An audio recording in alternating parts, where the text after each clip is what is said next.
Good evening. Welcome to the Focal Point for Focal Point Concerts. But let me just talk about Roy for a second. So blues singer and collector Roy Bookbinder has been rambling around the world for the past 45 years. He gave up his Greenwich Village pad in the early 1970s and has lived in his tour bus for the next 15 years, crisscrossing the U.S. and appearing at festivals throughout Canada and Europe. He'll be bringing his bus, which is, you can see right there, and his blues are here this Friday, tonight. And so without further ado, put your hands together because Mr. Roy Bookbinder is on the Focal Point stage.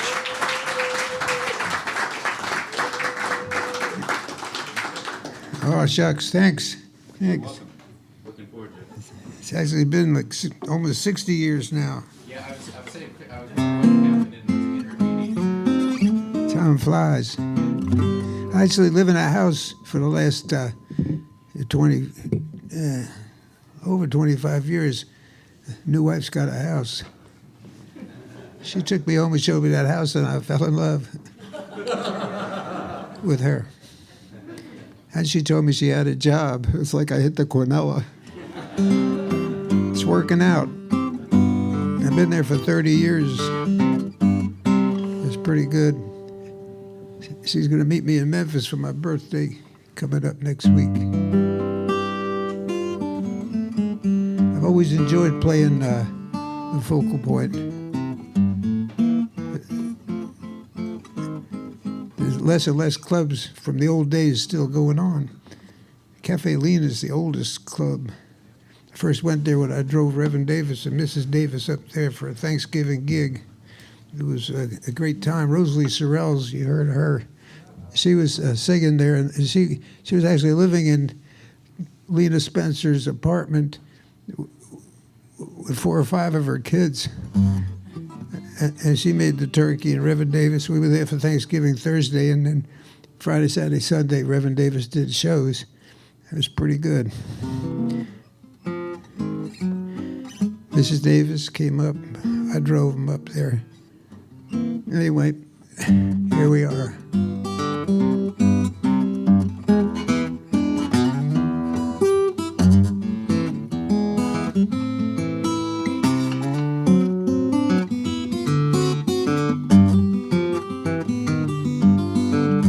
Step right up, you just got to see the magnificent, magical, mysterious menagerie. It'll amaze, it'll amuse, arouse, and astound. No doubt the most bodacious show in this here town. Pack up your sorries, kiss away your cares.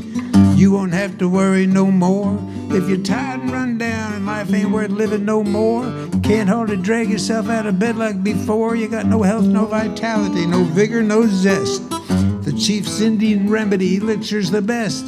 Don't hesitate, you don't want to be late. Get there before it's all gone. Yeah, step right up. You just got to see the magnificent, magical, mysterious menagerie. Like I said, it'll amaze, amuse, arouse, and astound. No doubt the most bodacious show in town. You better pack up your sorries, kiss away your cares. You won't have to worry no more. You gotta drink it neat, that's right, it ain't too sweet. Before long you'll be back wanting more. The chief will make you believe the doc ain't there to deceive, and the story that he weaves will relieve you of some of your pain and all of your change, but you'll be glad that you came to the show. They got a peg-legged dancer and an Indian chief. They got a blues-singing lady, got diamonds in her teeth. They got a 2-headed turtle, man, you just gotta see it. They got a chicken that can count to 10, no lie. Follow them down to the free show tonight. You don't wanna miss it begin. Step right up, folks, you just got to see the magnificent, magical, mysterious menagerie. Thank you, thank you. Thank you very much. Thank you very much. That's a song I wrote about a bunch of my friends that used to work in medicine shows back in the day, Peg Leg Sam and Diamond Teeth Mary, and the chicken that can count to 10. You know how they do that? They teach it, they have he's on a hot plate. And every time he says, he presses the sparker once, the chicken scratches one. And he does it twice, and the chicken scratches it twice. Showbiz. I love show business. I'll do you another song here.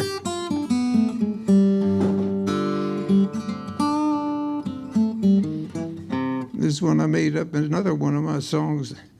This was called, takes a minute to remember the name of it, What You Gonna Do?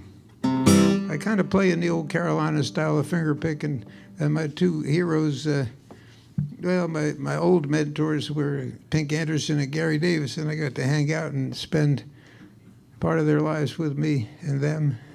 It was pretty cool. But when I got to Greenwich Village after I got out of the United States Navy in '65, I was hanging out. Dave Van Ronk's music tickled my ear, and I heard him do Gary Davis. He played the Candyman Blues, and I thought, oh my God, if I could do that, I would never ask for anything again. I was going to junior college on the GI Bill. The government gave me $100 a month, and it cost $100 a semester to go to junior college. That was a pretty good deal. I didn't do much school, and I played guitar a lot.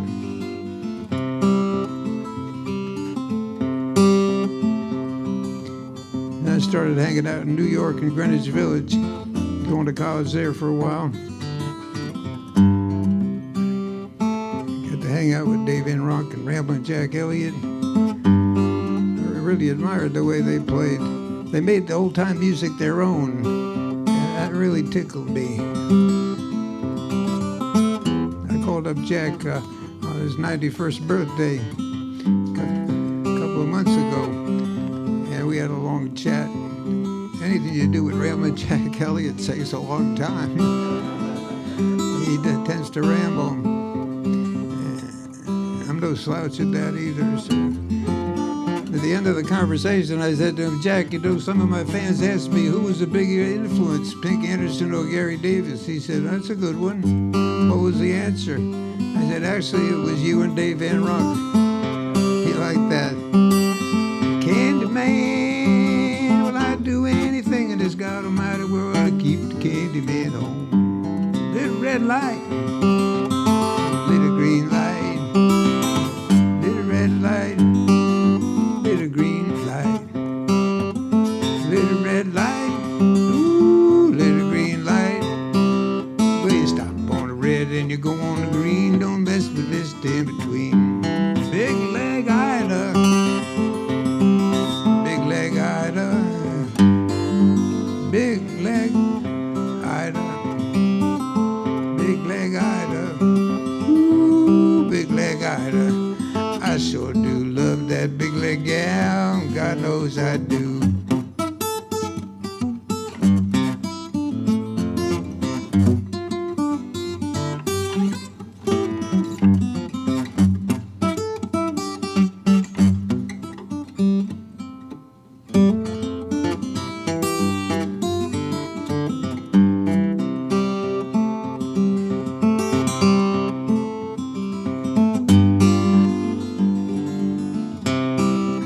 This song.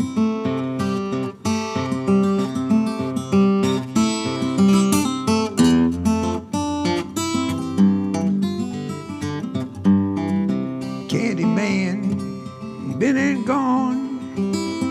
Candyman, been and gone. Candyman, been and gone. Well, I wished I was down in New Orleans just sitting on a Candyman stand.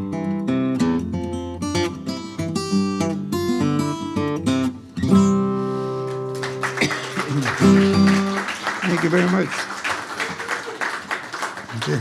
Dave and Jack thought I should get to meet Reverend Gary Davis. It was rumored that he gave $5 guitar lessons, so I got his phone number and rang him up and went over there. It was pretty intimidating. I wasn't much of a guitar player, and I was kind of dumbfounded by the experience. It was really like, whoa. I was out of my element there. I ended up, I hung out with him on and off for a year and a half or so. I really didn't learn that much, but he said, what can you play? I played him a Candyman Blues. He said, good God Almighty, you sound like Dave Van Ronk. Nicest thing anybody ever said about my playing. I only knew 3 songs at that time. And he wanted to fix that up. So he spent 3 hours trying to fix up my best song. It really was pissing me off. And then he screwed up my best song because it ended up neither of them liked the way I played it by the time I got done. But they're both dead, and here we are. So it's all right. Here, another old-time song.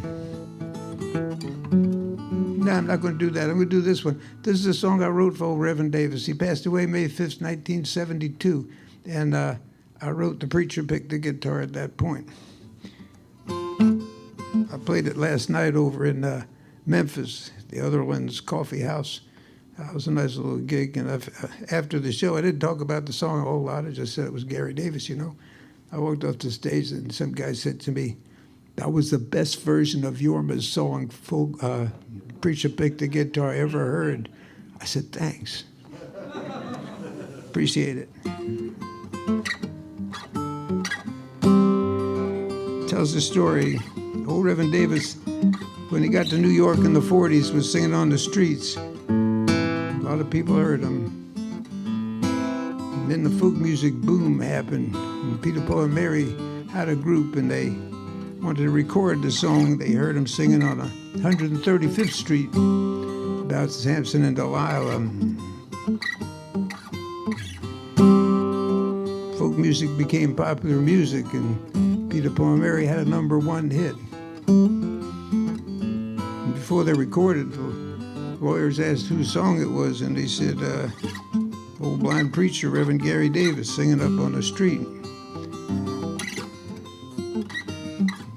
And they insisted that Reverend Davis come down and talk to these lawyers and publishers. And they asked him if he wrote the song, and he said he was a blind man and he couldn't read or write. And he told them the song was revealed to him in the spring of '28. And they put his name on, Peter, Paul, and Mary insisted they put his name down, and his first check was 5 figures. Never sang on the street again. Built a house in Long Island we always referred to as the house that Peter, Paul, and Mary built. Yeah, and there I was sitting in his living room. Hard to believe.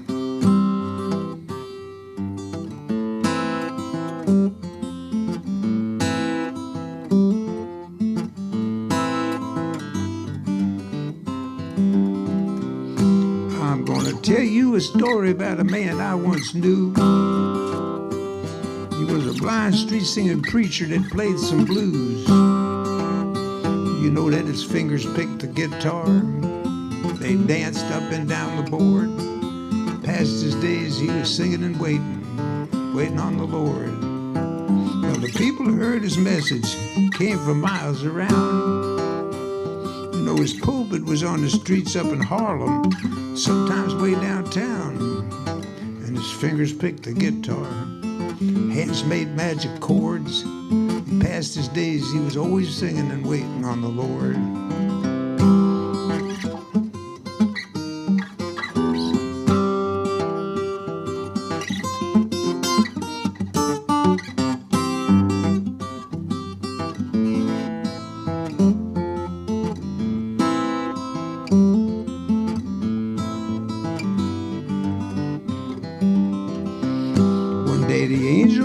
Sing and thought he should be heard. You know, they opened ears around the world so he could spread the word. That's right. Preacher picked the guitar. His hands made those magic chords.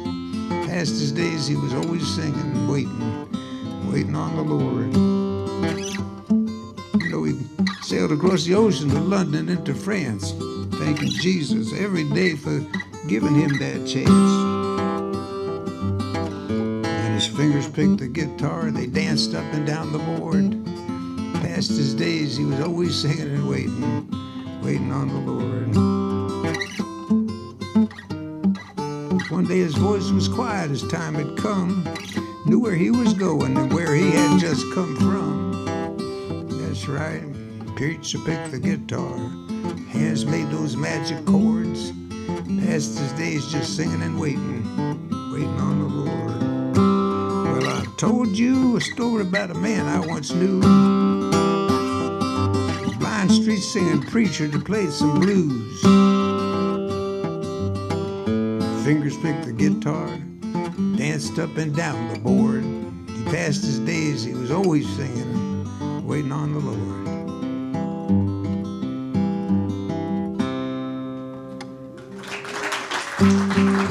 Thank you. Thank you very much. Reverend Davis was a big part of my life.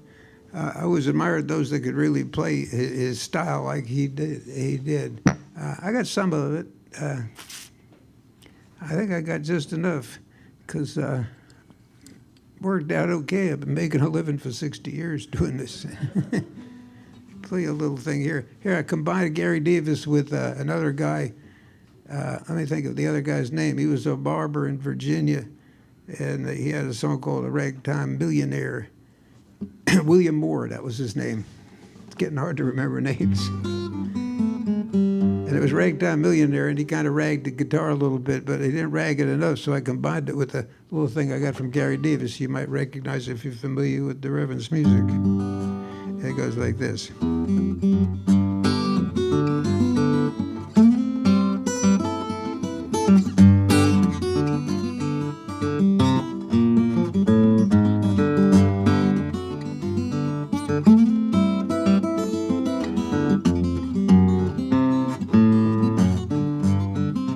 Well, I'm a rag, you know I'm a rag, yes I'm a rag, I'm a ragtime millionaire. All you little people take your hats off to me cause I'm a ragtime millionaire. Mr. Henry gonna send me a $4 a month, and everybody else is gonna bite my dust. Put a little sign on it says, "In God we trust," and I don't mean to cause no fuss. All you people take your hats off to me cause I'm a ragtime millionaire.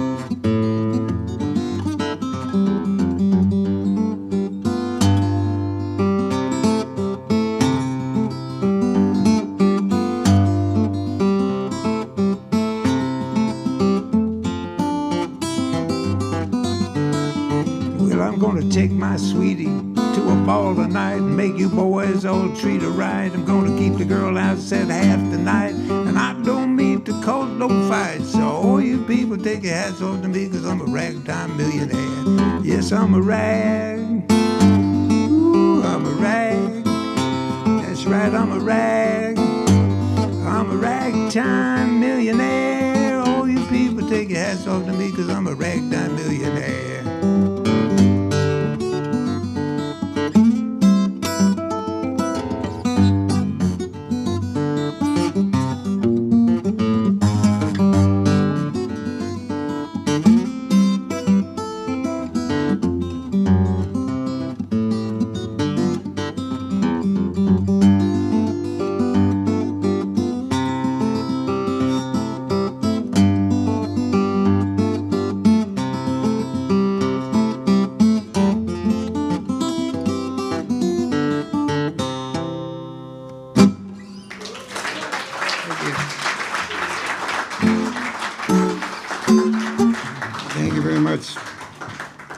I met this fella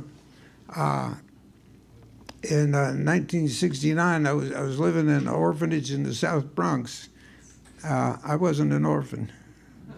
It was during my Gary Davis time. I needed a place to live, and I dropped out of college to go on the road with Reverend Davis. After my first lesson, my mother called me up and said, "How's it going at college?" And 3 years before, I told her, "Not great, I joined the Navy." She was checking up on me. I said, "Not great." She said, "Well, what's happening?" I said, "Actually, tomorrow morning I'm going on the road with a blind black preacher that plays the guitar. She said, Lord have mercy. She became a huge fan, though. She lived to be 97 and became a huge fan. I started doing TV in Nashville, long story, and I was in Nashville what they call a goober act. And Grandpa Jones, Minnie Pearl, Roy Bookbinder. I could pick and grin, and they liked that, so that was pretty weird.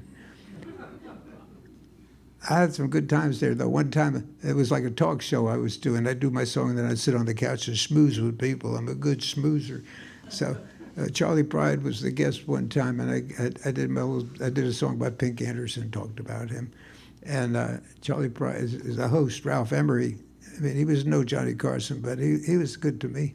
He liked what I did. They weren't sure about me because they get a lot of starlets and stars and guitar slingers, and they're all told what to say on TV with the managers, and I'm just, I do no preparation for any of this. Never had a set list in my life. You never know what you're going to do.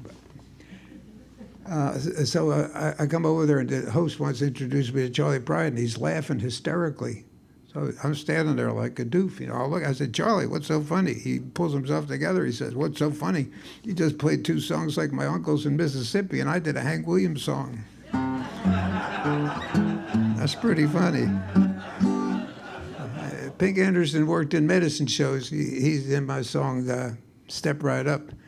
Him and Peg Leg Sam. Peg Leg Sam was... Pink and Peg would entertain these medicine shows starting in about 1917 or 16 or earlier. And their job was to pull the crowd in the small towns so the doctor or the Indian chief could sell the patent medicine that would make them not care they were sick.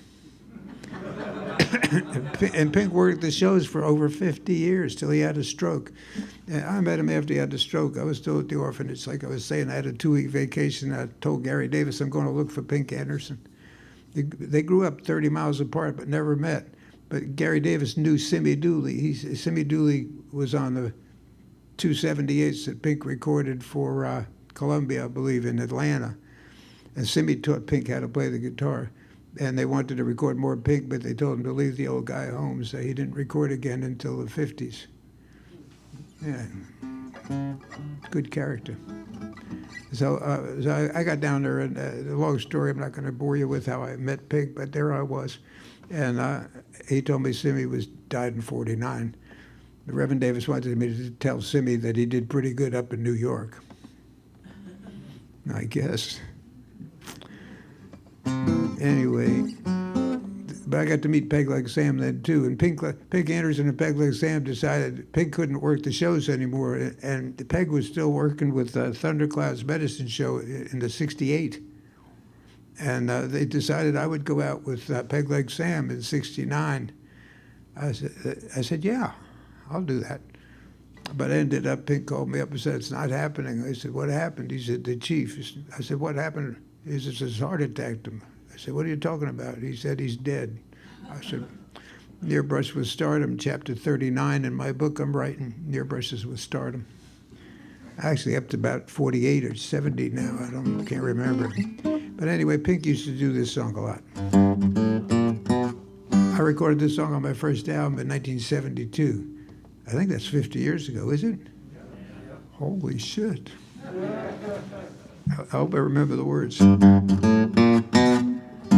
just want to tell you about a man named Boone. His home was down in Tennessee. You know, he made his living. He was stealing chickens and anything that he could see. You know that the pop-eyed man runs so fast, his feet never did stay in a row. If a freight train passed, it didn't matter how fast Boone could get on board. He was a traveling man. That's what they said. He certainly was a traveling man. You know what? He was the most doggonest traveling man that ever was in the land. That's how he traveled everywhere, known for many miles around. He didn't get caught and he never got whooped till the police shot him down. To listen, the police hired them an automobile. The purpose just to chase this guy Boone. They chased him from 6 o'clock in the morning till 7:30 the next afternoon. That pop-eyed man run so fast, fire did come from his heels. He burned up the cotton and he scorched the corn. He might as well have drove through the farmer's field. He was a traveling man. Certainly was a traveling man. He was the most travelingest man that ever was in that land. Traveled everywhere, known for many miles around. He didn't get caught and he never got whooped till the police shot him down. Now that boy was on the Titanic ship the day it was going down. He was standing out by the port side. The people said he had his head hung down. When he did jump overboard, people all said that Boone was a fool. About 2 minutes after that, you know, he was shooting dice in Liverpool. He was a traveling man. Certainly was a traveling man, that's right. Like I said, traveled everywhere, known for many miles around, didn't get caught and never got whooped till the police shot him down. Now listen, the boy went to the spring one day to get himself a pail of water. The distance that he had to go couldn't have been more than 2 doggone miles and a quarter. He got his water when he started back. You know that he stumbled and he fell down. Ran to the house, got himself another bucket, caught the water before it touched the ground. That's right. He was a traveling man. Certainly was a traveling man. That's right. Traveled everywhere, known for many miles around. Didn't get caught, never got whooped till the police shot him down. Now listen, police caught this traveling man. They had him up to hang one day. The juryman asked the traveling man, what do you have to say? He begged the jurymen to bow their heads, that's right, to bow their heads in prayer.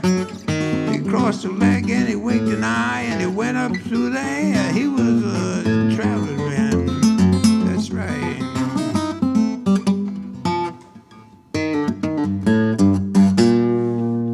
He was a traveling man.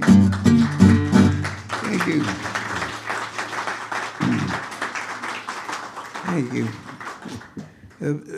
Pink got over his stroke a little bit, and I told him if he got a letter from his a clinic where he went for health care, and that I could set up some college gigs for him.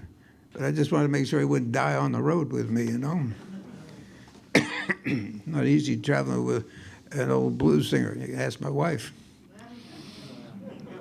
But Pink he wrote me a note. He said, talk to my doctor, dear Roy. His letters used to come like telegrams. He said, Spartanburg, July 3rd, 1971. This is Pink Anderson. The doctor said I could go whenever you want. P.S. I hope you get this letter. Bye now. And he'd sign it. And sometimes the stamp would be on the wrong corner of the envelope, but they got there. It was bizarre. And Pink went up and played at 3 or 4 universities. He played in New York City at the Folklore Center. Danny Kalb and Dave Van Ronk and all these semi-famous folk singers came to see him and made a big fuss over him. He couldn't believe people knew who he was. It was great. And then we played at a couple of state universities. And the last college he played at, Kirkland College, the dean of students put us up in the presidential suite. And Pink was sitting in front of the fireplace, and Fats Kaplan was playing fiddle with me.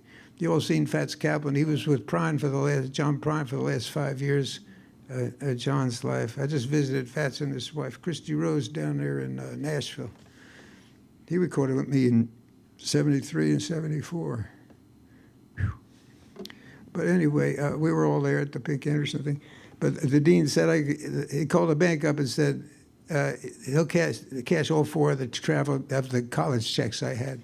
So Pink was pretty, he said he went on the road for the first time in 1914 or something. He said, this was the best tour yet. A lot of money. I said, you want to get this? I'm going to the bank. Do you want this in like 20s or 100s? What do you want it in? He says, a pawn shop nearby? I said, what are you talking about? He said, if I get that in 1s, I might need a new valise. He was a funny guy. I loved his weird sense of humor. I got 20s, and he had it stuffed in all his pockets. He had a sport jacket on. not unlike this one, very flashy. And he had a son, Little Pink Anderson, and Little Pink Anderson, you can't make this shit up. Little Pink Anderson was telling me when he got out of jail, we rekindled our little friendship. I met him when he was about a young teenager, and he thought his father was kind of an Uncle Tom singing that stuff and shuffling and doing the buck and wing and all that stuff. But Little Pink Anderson, when he was 8, 9 years old, he was in the medicine show collecting the money and with big white lips painted on his face, minstrel shows and all that stuff. It's part of the culture. And I told Little Pink, Alvin, when he got out of the can, I said, if you could write some songs about your adventures in the medicine show and your life, you'd be the only second-generation acoustic blues player around. But he tried it, but it didn't work out. We're still in touch a little bit, but not much. We played the Chicago Blues Festival together on Pink Anderson's, what would have been his 100th birthday. That was pretty cool. Little Pink, me, Frank Edwards, who recorded in the late 30s, early 40s, played the Apollo in the 40s, and Paul Jeremiah and Andy Cohn, a bunch of us there. That was pretty cool. That new Pink. Old Mr. Frank Edwards was sitting next to me. I said to him, ain't this something, Mr. Frank? He looked at me. I said, here we are playing the Chicago Blues Festival. He said, I've done this before. It's a big deal for me. I don't know where I was going with all that story, but I'll play. This is one of the 78 RPM songs that Pink Anderson recorded in 28. The CC&O Blues.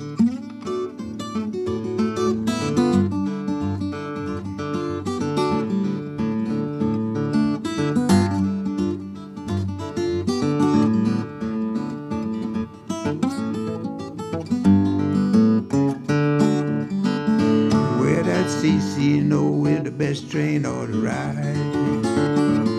That's CC&O with the best train or the ride. It's a train to ride to pacify your mind. I'm gonna ride that seaboard, either ride or blind. I'm gonna ride that seaboard, either ride or blind. I'm gonna ride that train you call that CC line.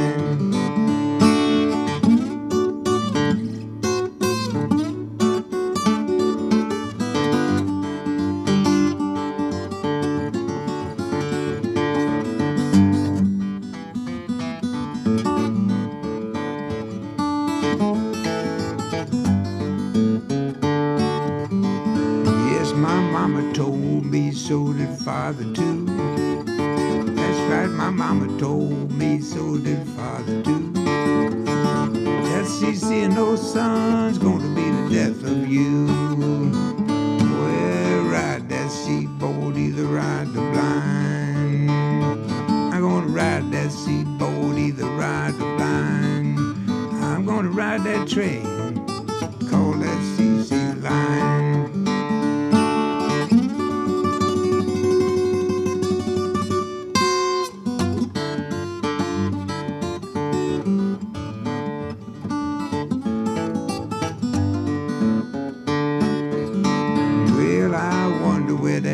Engineer is going. Yes, I wonder where that engineer is going. I feel like riding if it's all night long.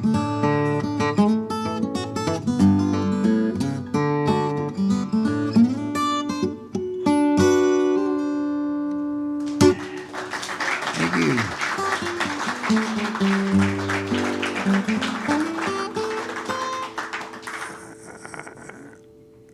I do a couple more songs. We'll have a little intermission, a short one, 10 minutes. I got some CDs there, not a whole lot of them. And now my new CD, well, it's not new anymore. It's 10 years old. But the last time I made a CD was 10 years ago, and I wrote old songs on it. And it was so good that I said I'm never making another one. I could never.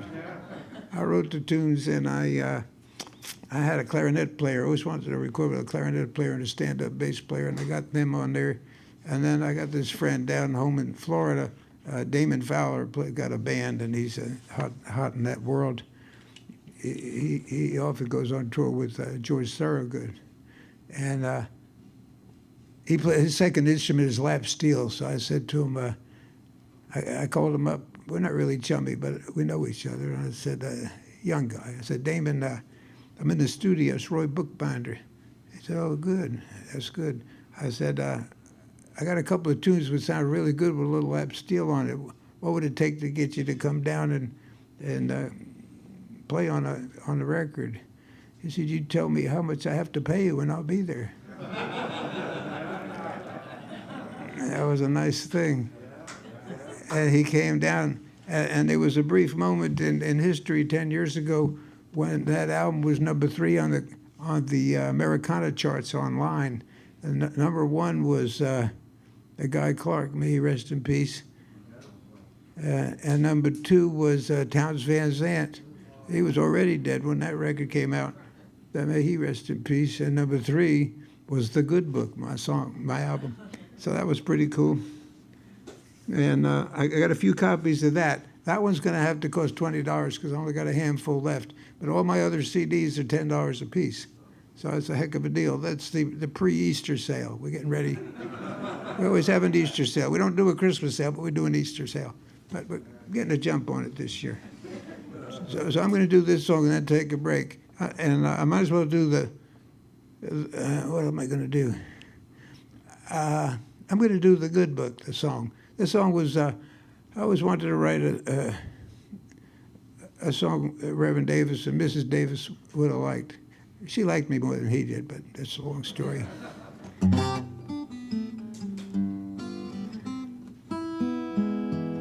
Traveling with Reverend Davis was not, it wasn't all fun and games. It was hard work traveling with an old man, asked my wife. But we've been, the first trip, we're out in Chicago, and he's playing at an old town I forget the name of the place right now. But we go out for dinner, and I read him the menu and stuff. You know, he's a blind guy. And the waitress comes by, a gentleman, and he says, what are you going to have? And I'm going to have the grilled chicken sandwich with a little this and that on it. And she looks at old Reverend Davis is sitting there with his overcoat on, his sunglasses. He was always cold. He says, I'm going to have me the pork chops. She says, oh, good choice. Would you like the peas or the carrots? He thought about it for a few minutes. He said, are the peas greasy? She said, definitely not. He said, I'll have the carrots. That was a very important instruction I got from Mrs. Davis. He's not supposed to eat greasy food. I'd always say to him something like, Mother Davis said, where's Mother Davis? I said, she's back in Jamaica, Queens. I said, where are we? We're in Detroit tonight. He said, yeah. So it was a lot like driving Miss Daisy. I said, yes, sir, Reverend Davis. I loved him, though. He was a great cat. So this song here, I hope he can hear this wherever he is. I use a lot of his chords. A lot. I know 3 of them, but that's all it takes. You know, a lot of music is too busy. It's busy enough.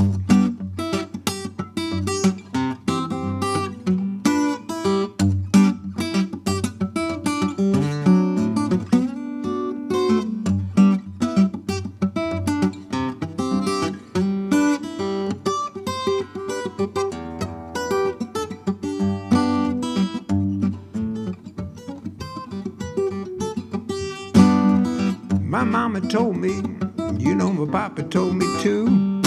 The good book's got the answers, it will tell you what to do.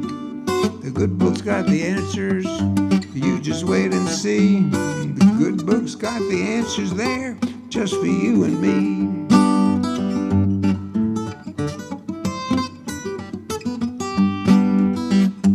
Learn to sing and dance, you better work and play real hard. Watch you step along the way on your journey to the stars. Don't you be a cheater. Don't be telling lies. Straight and narrow path you're on will lead you to the prize.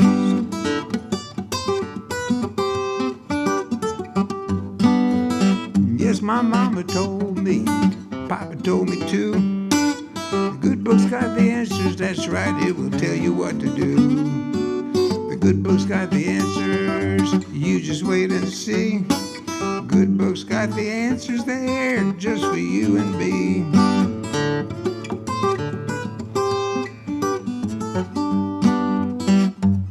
Be good to the children, the old and feeble too.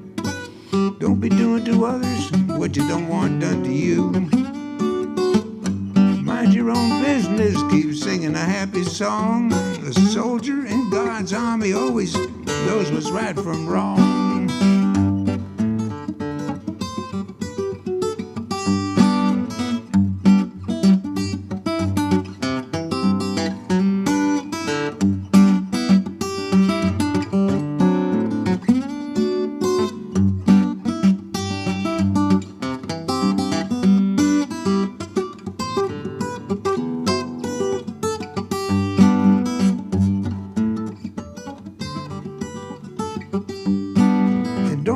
What's not yours, give thanks, you got a lot. You ain't never gonna miss what you don't have or get from them that's got. Fussing and a fighting is not the righteous way. You just best be quiet if you've got nothing good to say. That's right. Thank you. We'll take a short intermission. Thank you.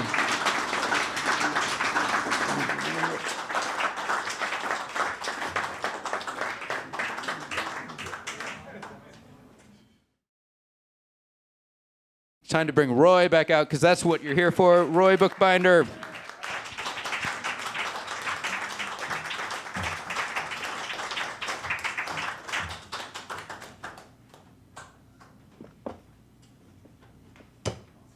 Thank you, thank you.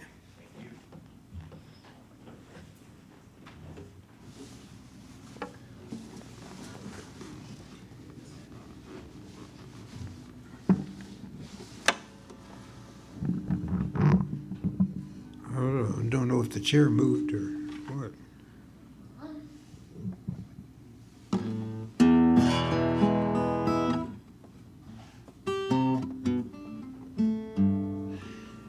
This is a pretty good time so far. Yeah. If every night was this nice, I would go professional.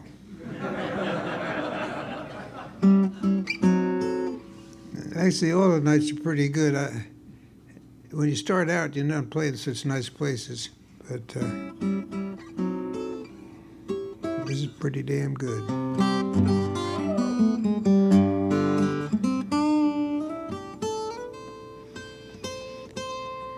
Let's see here.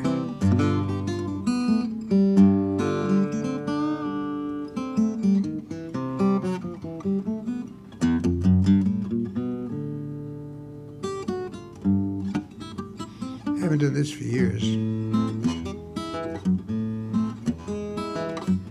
Back when I used to play this at the Hootenannies in the late 60s, the drunkest bozo in the audience would yell out, "Jorma." I didn't know what it was. When I found out, I wasn't that thrilled about it either. These rock and rollers coming into my little patch. It's ironic how life is.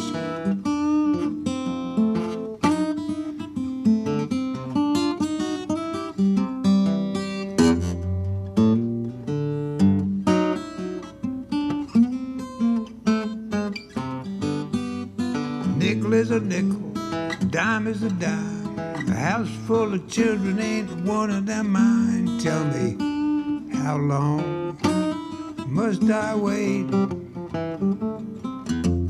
Can I get you now, mama? Must I hesitate? Hesitating stockings, I got the hesitating shoes. I got a hesitating woman back home, and I got these hesitating blues. How long must I wait? Can I get you now? must I hesitate. Apples on the table, peaches on the shelf. I'm looking for a new gal, I'm so tired of sleeping by myself. How long must I wait? Can I get you now, mama? Must I hesitate?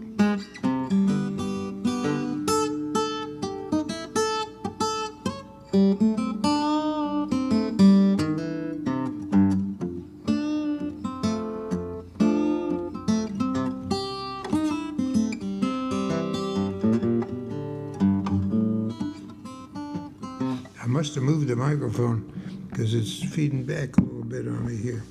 Maybe it was more like that, I think.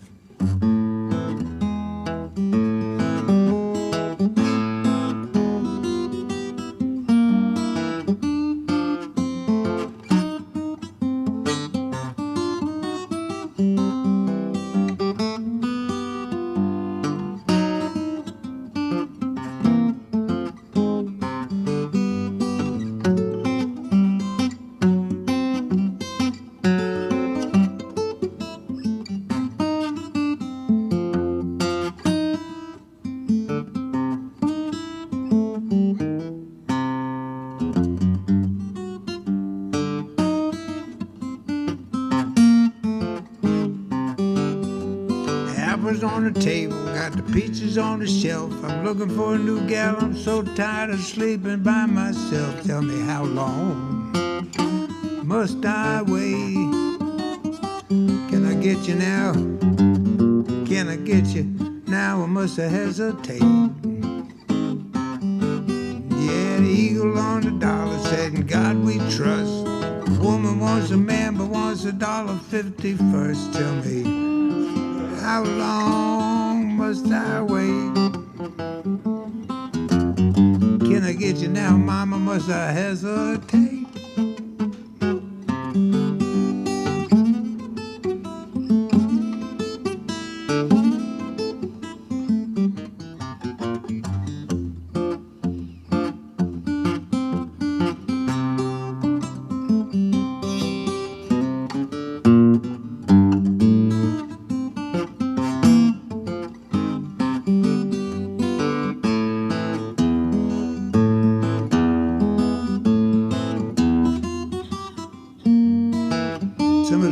Are embarrassing to sing, so I left them out. Can I get you now, or must I hesitate?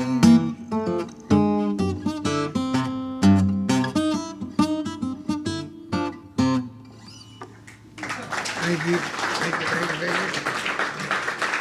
Thank you very much. Here's the one I was going to do before. I called it, What You Gonna Do? I'm getting a little feedback here on this guitar. I don't know what I did. I don't think I did this one. The hardest thing about the second set is remember what you did in the first set. I might have done it, and if I did, I'd do it twice. The great Merle Travis, he sometimes drank a lot, and there was a festival put on towards the end of his life, and he was the headliner, of course. He wasn't on until Sunday, and the promoter hired some college kid to keep an eye on Travis that he didn't get a bottle, you know? So the kid was on him like glue, pretty good. And Sunday afternoon, the promoter sees the kid. He says, "Where's Travis?" He said, "I lost him." He said, "Well, you better find him because he's on tonight, and it's the big finale." They finally found him, and they sent him out there, and it smelled like he found a bottle.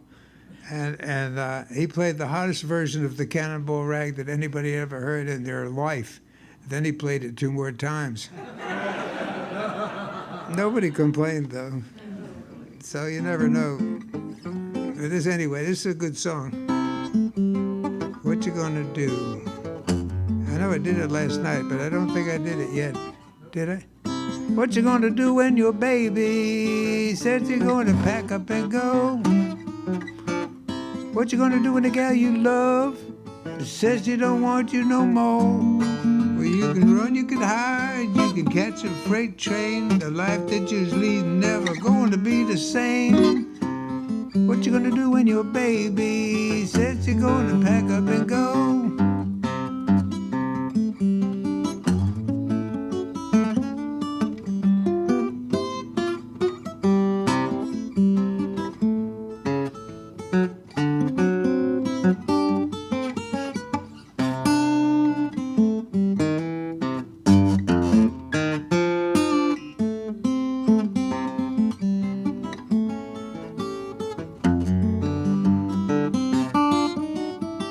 What you gonna do? Down on your luck, you got your money on a pony, won't run. What you gonna do? You're down to your last buck, you know that you just can't buy no more fun.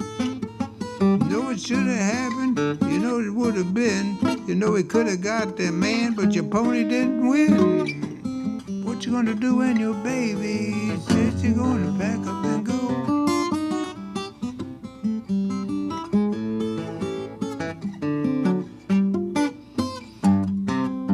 What you gonna do?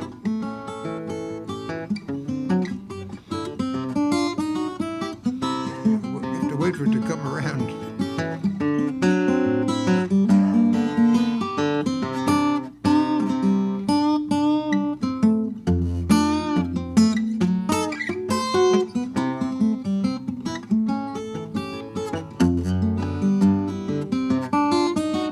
What you gonna do? You get a call from the bank. Get out the house you live in, ain't your home. What you gonna do to take your automobile and leave you on the streets all alone? Well, you can tell your ma, you can tell your pa, they never wanna see you back in Arkansas. What you gonna do when your baby says you're gonna pack up and go? What you gonna do? You come to find out your baby's been stepping out on you. What you gonna do? You finally see the light, realize you never had a clue. She used to drive you all day, she used to ride you all night. Now she don't do nothing, Lord, but fuss and fight. What you gonna do? What you gonna do when your baby said you're gonna pack up and go? Thank you.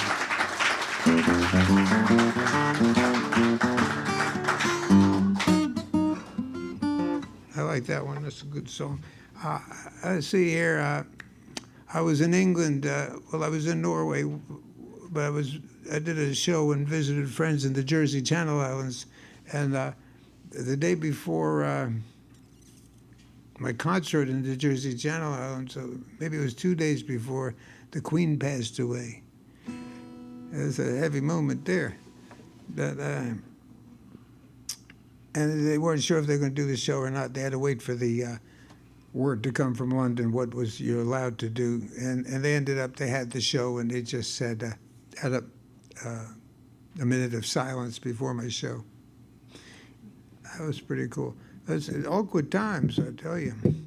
I was in Australia at a horrible festival. It's not a country western thing. I don't know how I got roped into it, but I was part of the tour. You just got to do. That's the trouble when you go that far from home. There's not much you can do when it goes awry. You got to ride it out, you know. And that was the day that Princess Diana got killed in the car crash. It kind of put a dampen on the festival there. The check cleared. You can't really worry about the world's problems when you're a folk singer. I'm going to do this old Blind Blake song. I love this song.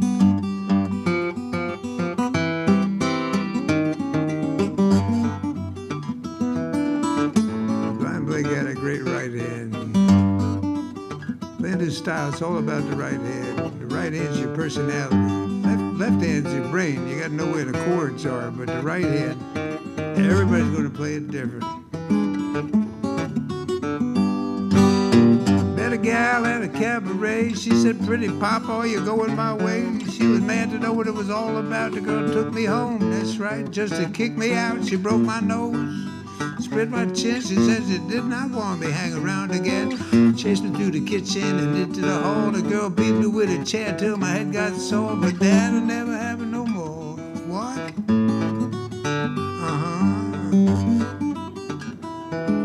That'll never happen no more. My mama bought a chicken and she thought it was a duck. She put it on the table with his legs stuck up. That'll never happen no more. No, that'll never happen no more. Lived in Chicago in the winter and fall. Told me to wear my overalls. I got broke, it was my fault. You know, I was eating pork chops without no salt. I met a sweet little gal, she had a big mink coat. Cadillac car, the girl had a 40-foot boat. She pulled a gun, took my dough. I didn't holler and I didn't get sore. That's right, that'll never happen no more. What? Yeah.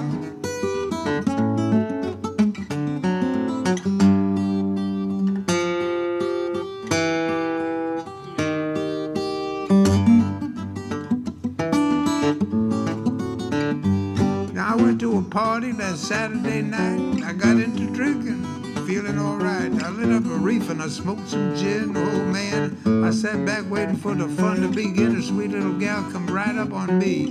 She said, hey, Roy, Daddy, let's... I woke up in an empty bed, pockets empty and a pain in my head. That'll never happen no more. What? That'll never happen no more. That'll never happen no more. I used to dance with a woman that they called Cherry Red. When I got through boogie and the fool fell dead. That'll never happen no more.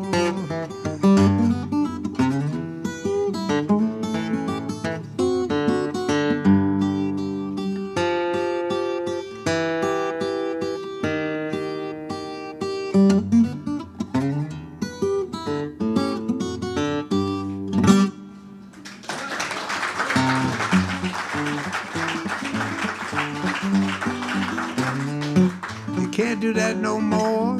Can't do that no more. Can't do that no more. That's right. Things ain't like they was before. You can't do that no more. Drinking Irish whiskey in the morning. Drinking Cuban coffee in the morning. And Irish whiskey at night. That might be a different song. I'm getting mixed up here. Pick it, Roy.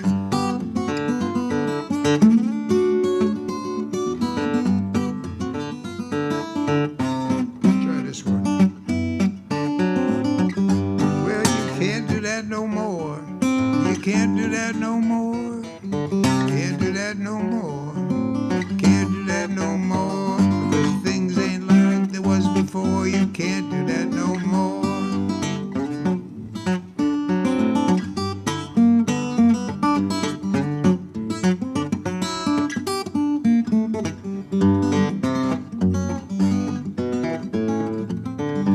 Watch your coffee in the morning. Watch your liquor late at night. Don't stay out in the sun too long. You best stay out of sight. Cause things ain't like they was before. You can't do that no more. No, you can't do that no more. Can't do that no more. Can't do that no more. Things ain't like they was before. You can't do that no more. They say that barbecue could kill you. Fried chicken might do the same. Country ham and red-hot gravy. Don't even call their name. Because things ain't like they was before. You can't do that no more.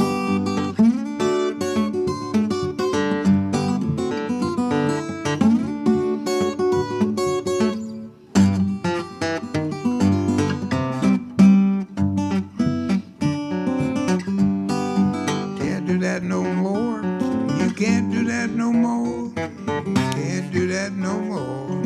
Can't do that no more. Said things ain't like they was before. Can't do that no more. Be careful where you walk your dog and where you hide the bone. Wild women still be the death of you unless it's on the doggone telephone. Things ain't like they was before. You can't do that no more. No, you can't do that no more.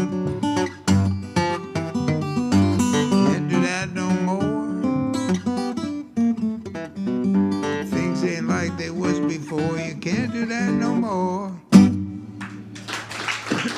Thank you very much. Thank you. Thank you. Thank you very much. One of my own compositions. Oh, yeah.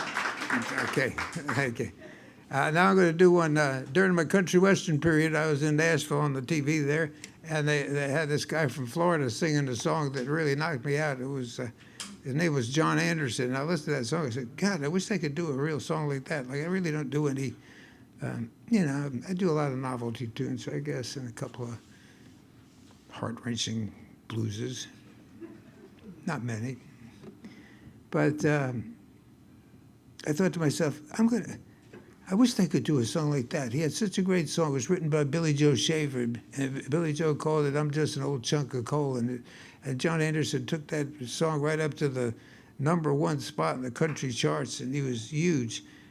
Anybody could have had a hit with that song, but John did it. So I thought to myself, it's such a great lyric. But just play it like it was written in 1926 by Blind Blake. How would he have written it had he ever thought of writing it? How would he have played it? It was an interesting concept, and I got into it for a while, and I came up with a nice arrangement. It's on my Green album, Polk City Ramble, which is I got the most of that album. And here it goes. You guitar players will notice a lot of licks that I do in all my songs. In all my songs, they're all pretty much the same. Good though.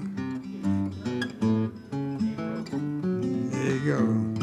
Gary's big chord, famous G lick. I'm just an old chunk of coal, but I'm gonna be a diamond someday.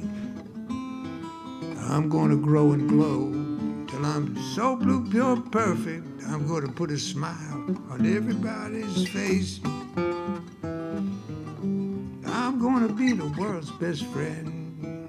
I'm gonna stop and shake, that's right, I'm gonna shake everybody's hand. I'm gonna grow and glow till I'm so blue, pure, perfect. I'm gonna put a smile on everybody's face. I'm gonna find a new way to walk, that's right. I'm gonna search until I find me a better way to talk. I'm gonna be the cotton picking rage of the age. I'm gonna be a diamond someday.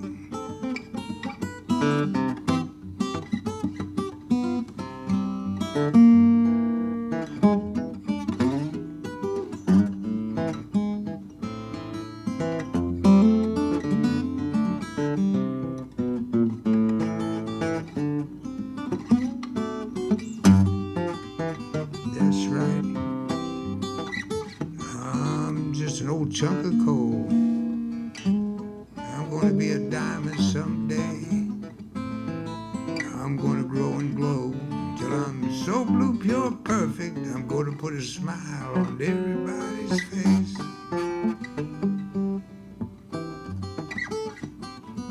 Just an old chunk of coal.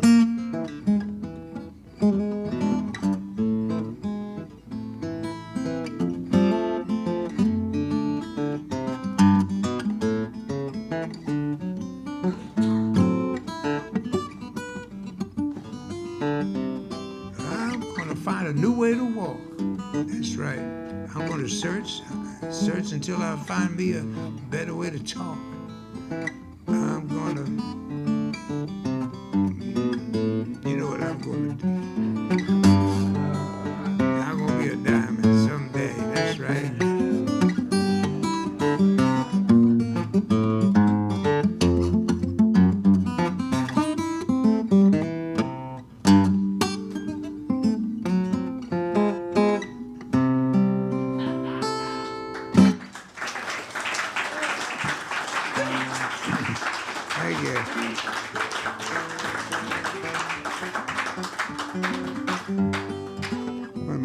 Songs ever. I wish I wrote it. I got to meet Billy Joe Shaver in Oklahoma City. I'm headed that way now. I'm in Tulsa, in Oklahoma City, next with Tulsa's Woody Guthrie Center, and then I play the Blue Door over in Oklahoma City. Well, I I booked a nice Saturday night gig, and I got a call from Greg, who runs the place, and he said, I got a chance to get Billy Joe Shaver. I said, wow, great. When's that going to be? He said, well, it's your Saturday. I said, this doesn't sound like good news. He said, well, you wouldn't mind if I put you on a Sunday, would you? Sunday's not a great night. I said, well, I'm not thrilled about it, but we can make this work. I'm going to get there Saturday, and I want to meet Billy Joe Shaver, and I want to play three or four songs. Maybe we'll get some of his people to come to my show the next day. So he said, okay, we'll do that. So that was cool. There I was, me and Billy Joe Shaver, face to face in the little dressing room. I said, Billy Joe, here's my rounder record. I recorded your song. I said, they sold hundreds of them. He said, heads up. I said, does it? He says, yeah, you'd be surprised. He was really nice about it. He said, that's great. I look forward to hearing that. I said, well, thank you. What's going on over there? What kind of place you got over there? So I got to meet Billy Joe Shaver anyway, but I was going to do this song. This is called, one of my mottos is, no matter how bad things are, it could have been worse, you know? And my wife would take me to some of her friends' houses for a little dinner party, and she said, did you have a good time? I'd say, well, it could have been worse. She'd say, you're so negative, you're so negative. And when I was doing that album, The Good Book, I needed one more song, and I said, well, it could be worse. And I wrote the song. It got all the airplay. It was the hit of the album. So there. There's an old little ragtime thing like, my good gal left with another man. I won't be missing her raising sand. He ain't good looking and she don't dress fine. A girl can't cook and she's always lying. Could have been worse, they say. Could have been worse, you know. Could have been worse, just wait. That's right. Mama don't like me, she told me so. In my business, she sticks her nose. She'll pop in, doesn't have a clue, and she'll catch us doing the dippity-doo. Well, it could have been worse, they say. Could have been worse, you know. Could have been worse, just wait. That's right, it could have been worse.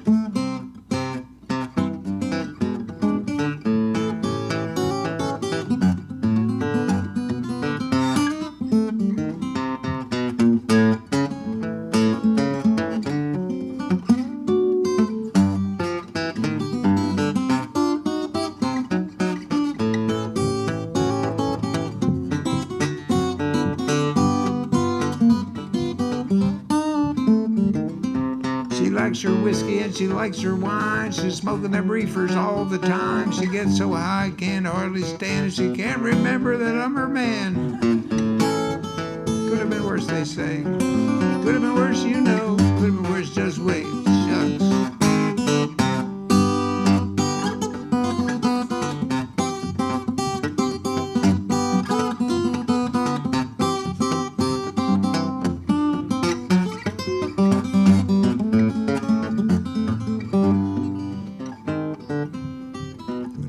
They say, would have been worse, you know.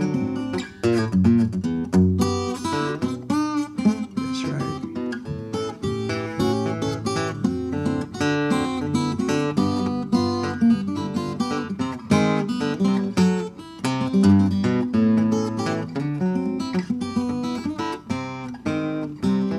I think there's another verse to it. I'm trying to remember it. Could have been worse. Most of the verses in there.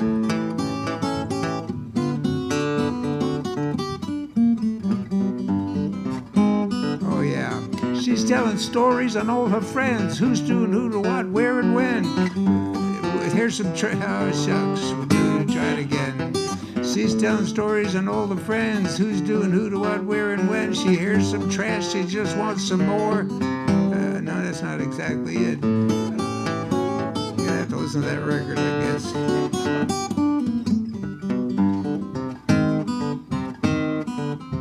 That could have been worse.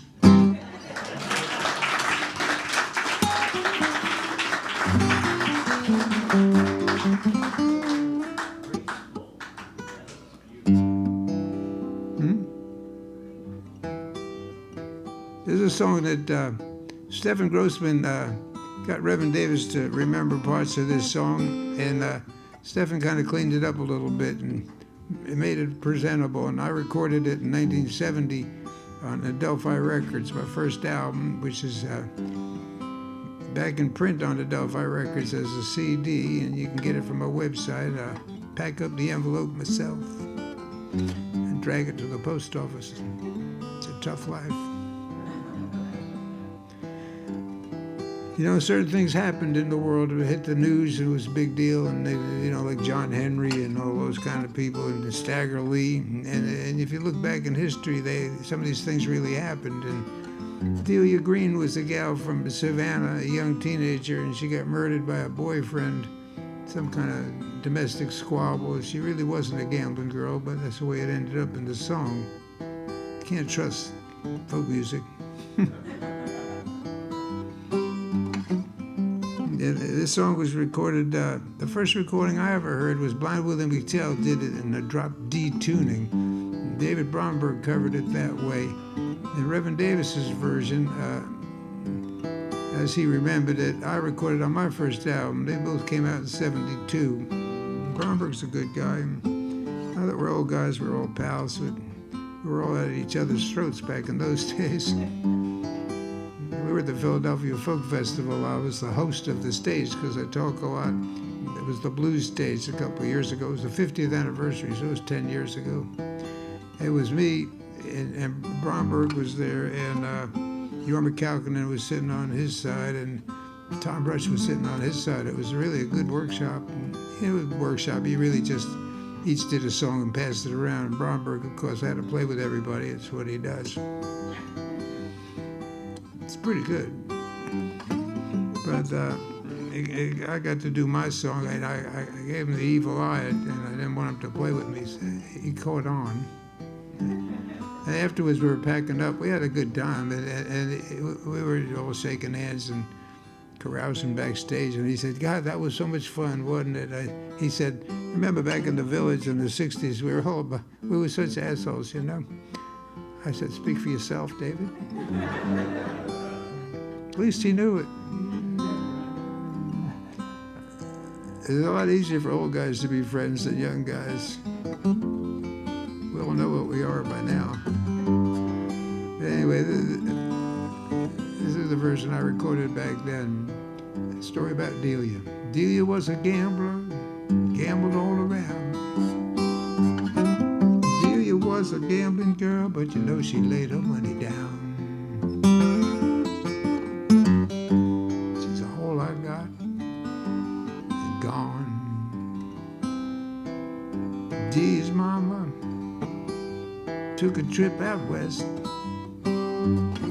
She returned, poor Delia had gone to rest. All the friends I got are gone. Delia, Delia, why didn't you run? Cuddy come chasing after you with that flaming 44-6 gun. She's all I got in this world and gone.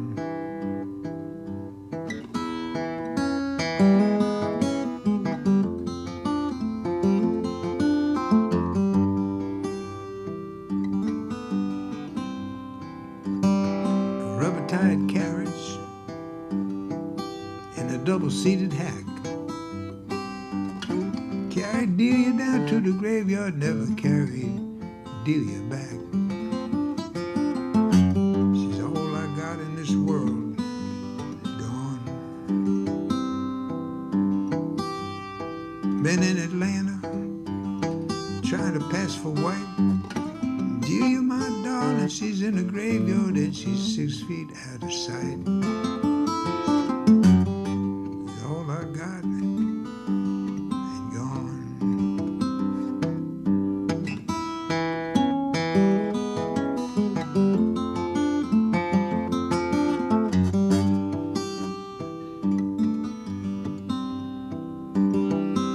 Delia, Delia, how could it be? You wanted all all of those gambling men, but you never had no time for me. She's all I got and gone.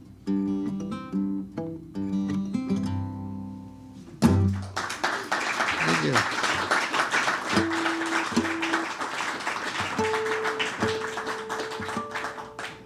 There were many different versions of that. Johnny Cash recorded one, Delia's Gone. The first recording of that was done by a guy named Blind Blake, but not the finger-picking Blind Blake. It was a Blind Blake in the Bahamas, played a tenor banjo, and he used to greet the airlines when they landed there in the 40s and 50s, those old DC-3 tail draggers. Remember, they had the back wheel was in the ground there, like a Bogart movie.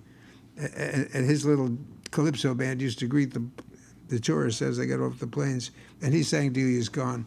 And Delia, it was murdered in Savannah in, I don't know if it was 03 or 08, but it's all been documented. They found the microfilms of the newspapers, and Delia Green, that was her name. And her boyfriend was only about 14 or 15. Something about an insult and a gun, and bingo, got to take guns off the street. Not going to get into politics, but Delia might still be here. There's a website, it's crazy, horrible name. There's a website called Dead Blue Skies. And the guy that started it is a philanthropist. Is that how you say it? Yeah. My wife says I butcher the language. Tell her I'm doing the best I can. But I love her. The Dead Blues Guys Workshop, what they do there, this guy, he read about where some blues singer was buried and they didn't have a tombstone, but the information was in the microfilm of the newspaper when so-and-so died, whoever it was, I forget. And the records were there at the cemetery, and they found the spot, and they put a tombstone down that said, like, for example, Blind Blake, ragtime guitar player. And it's got his birth date and his death date.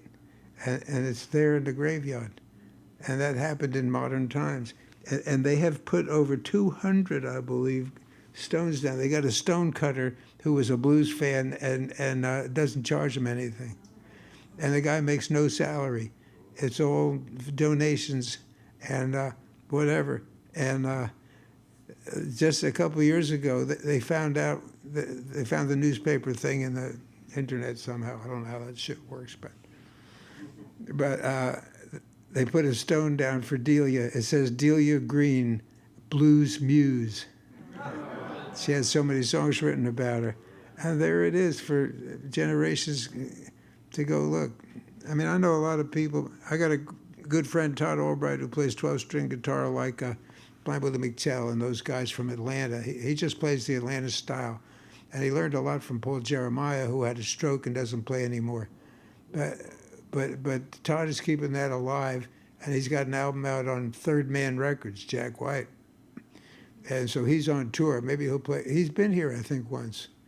He was, I met him when he was here. Was he great? Yeah, it's a unique style. And he's got those reproduction 12 strings. You got to have a 12 string that can be tuned really low, a long scale thing, you know, from here to here. And they rumble like nobody's business. And Blind Willie McTell, of course, Statesboro Blues, the biggest hit that the Allman Brothers had. They kind of butchered it up, but they got it from Taj Mahal, kind of butchered it up too. But the original is a beautiful, sensitive thing. And Taj is pretty beautiful and sensitive. I'll give him that. Yeah, Taj is all right, now that we're old men. Anyway, you go to that website, it's fascinating. I mean, they found all these dead blues guys that died in poverty. I mean, Blind Lemon had one of the first gravestones. I don't know who put that down there. He had that, one of his 78 RBM records was See That My Grave Is Kept Clean. And most blues players have gone down there and swept it off, you know. It feels good. I only did it once. I put Pink Anderson stone down because, and I go visit it once in a while, and it says Pink Anderson recording artist, and there's a guitar etched in the little stone, the flat stone. It costs $50. At least we could do.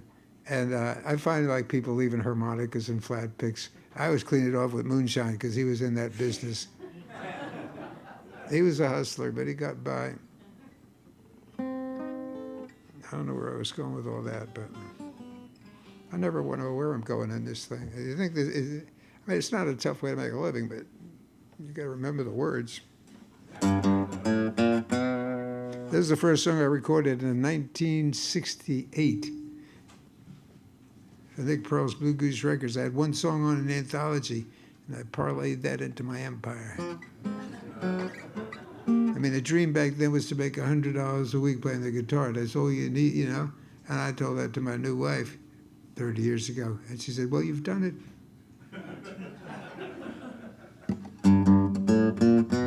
This was an old Jimmy Rogers song. Jimmy Rogers was the blue yodeler, you know. And he was influenced by the Afro-American players, and he in turn influenced them. And of course, he was the blue yodeler, so I'm not going to yodel, don't worry. Andy Cohen will yodel for you, but not me. Andy Cohen's pretty good yodeler. He's pretty good at everything he does.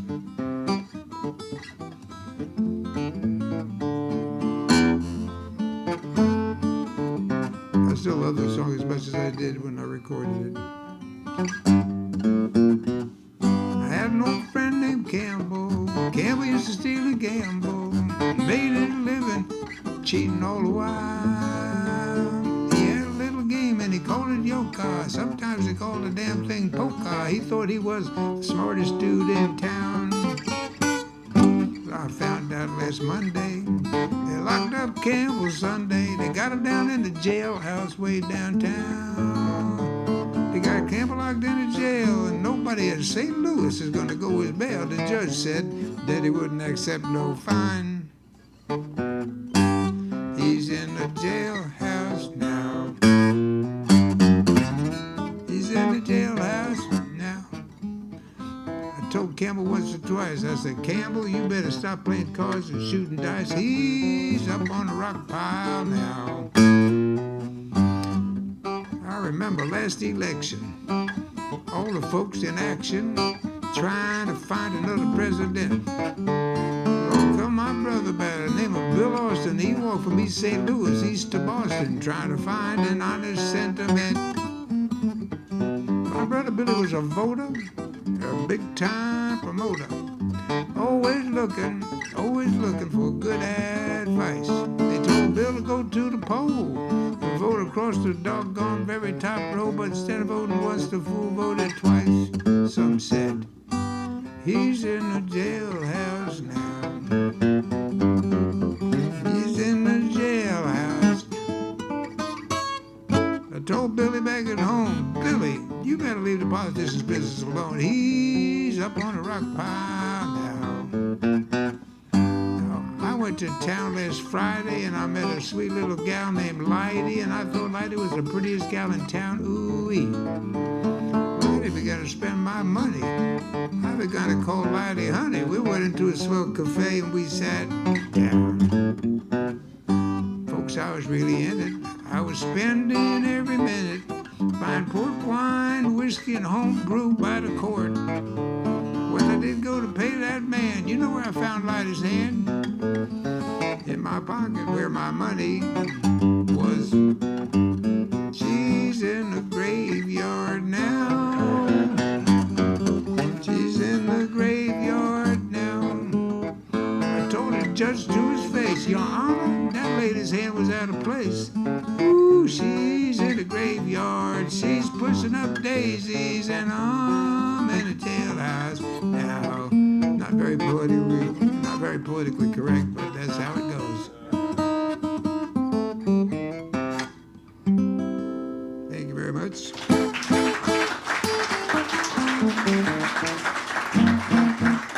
Okay. I'm not going to do my encore if that's all right. the encore is the most awkward part of the show business game, you know, because you get off the stage and some of the people say like, "Oh, thank God." You see people putting their jackets on, other people go, "Oh, we gotta have another one, we gotta have another." And the guy's got to make the decision, unless there's some asshole announcer that says, "Give it up, give it up." I always instruct the announcers, none of that give it up shit. When it's done, it's done. I hate that at festivals. You know, and people say, "Oh, they did an extra 45 minutes." I said, "It's in the contract." They walk off early. It'd be audience. Duh. But I had a really good time. I think that's a good time to finish her up here. I just got to see what I'm going to do for you. Oh, yeah.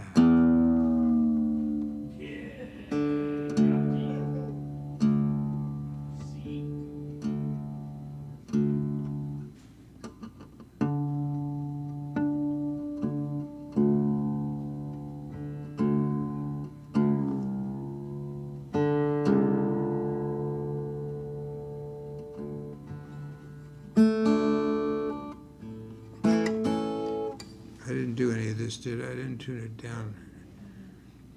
It's hard to remember yesterday and today. This is a tune I wrote. John Jackson was an old blues singer, friend of mine from Washington, D.C. area. Had an interesting guy. I'll tell you about him next time. But we were at somebody else's funeral. I forget whose funeral. People, the older you get, the older your friends are dropping like flies. It gets really nervous, you know. It's like, boo. But we were at somebody's funeral, and John Jackson, he was from Rappahannock County, Virginia, which is out on the coast on a outer island. I think they had their own accent, and very difficult to understand them.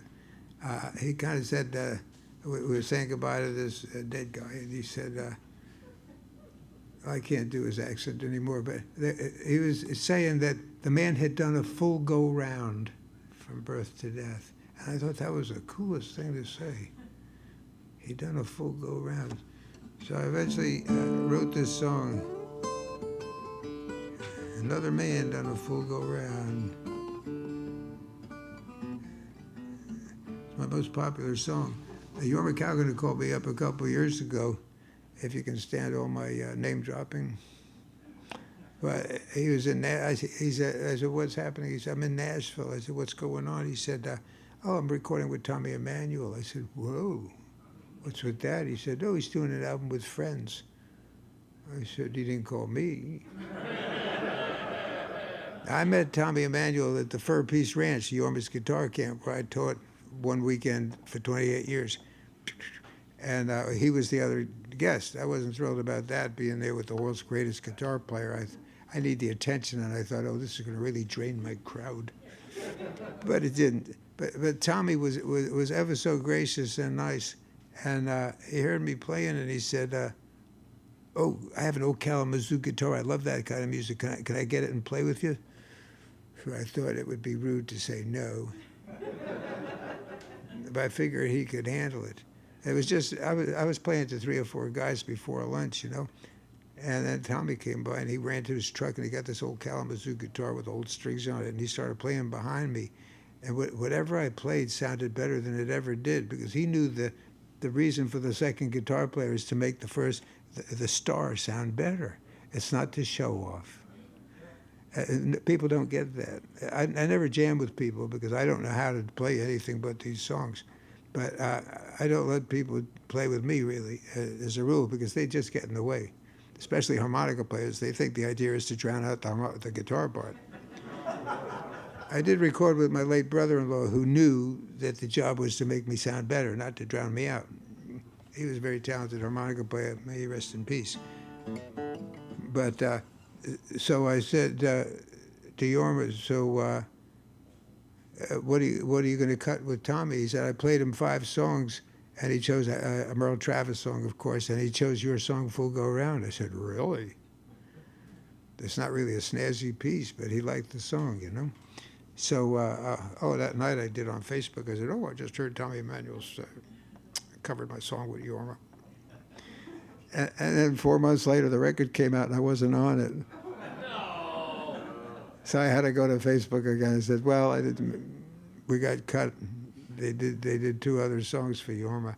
So the fans, my darling fans, they write, oh, well, at least he liked it enough to record it. Oh, well, that's show business. I'm getting all these sympathy notes. And one guy said, like the 23rd guy, God bless my Facebook friends, said, maybe it'll be on volume 2. I thought, oh, that was a sweet thing to say. And I went to sleep that night. I was thinking about that, thinking about chapter 49 in my book, Near Brushes with Stardom. And then I thought, I got up. I was curious. I said, I wonder who said that about volume 2. And I Googled that guy up, and he was the producer of the session. So there was hope. 2 or 3 years have gone by now, and this summer I got a call from Jorma Kaukonen's wife, and she said, your song's coming out. They're releasing the album with your song in the spring. I said, whoa. Called up the wife, said, we're going to pave the driveway. And here it is. Can't wait to hear Jorma and Tommy sang a duet, he told me. I haven't heard it. So, so his manager contacted me for my publishing information. I said, I've never heard their version. He said, when we get a rough mix, we'll send it to you. Looking forward to that.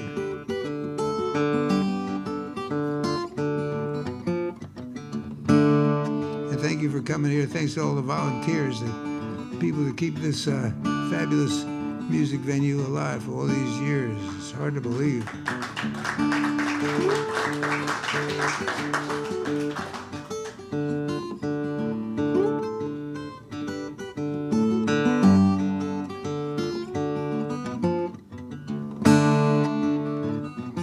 Sounds great. Put him in the ground, 6 feet down, till you hear that coughing sound. You can weep and you can moan, but that old boy ain't never coming home. Another man done a full go round.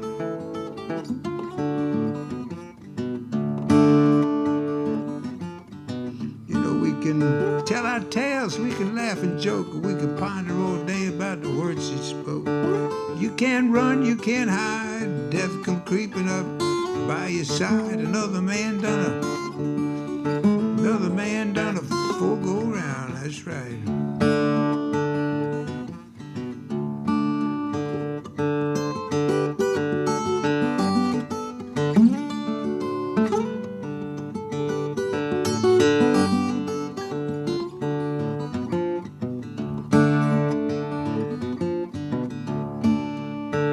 Fussing about this or worrying about that, taking out the dog or letting in a cat, eat your biscuits and gravy, smoke and drink, 'cause it ain't gonna matter what nobody thinks.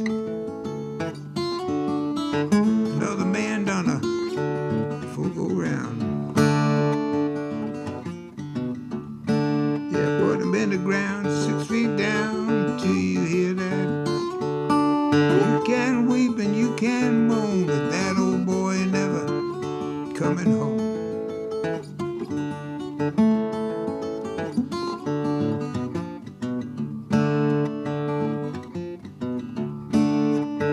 Winter, summer, spring or fall, you got to go when the good Lord calls.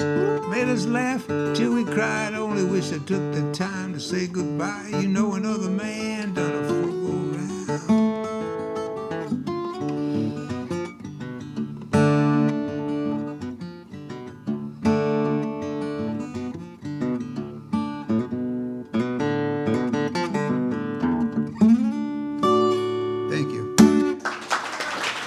Appreciate it. Thank you.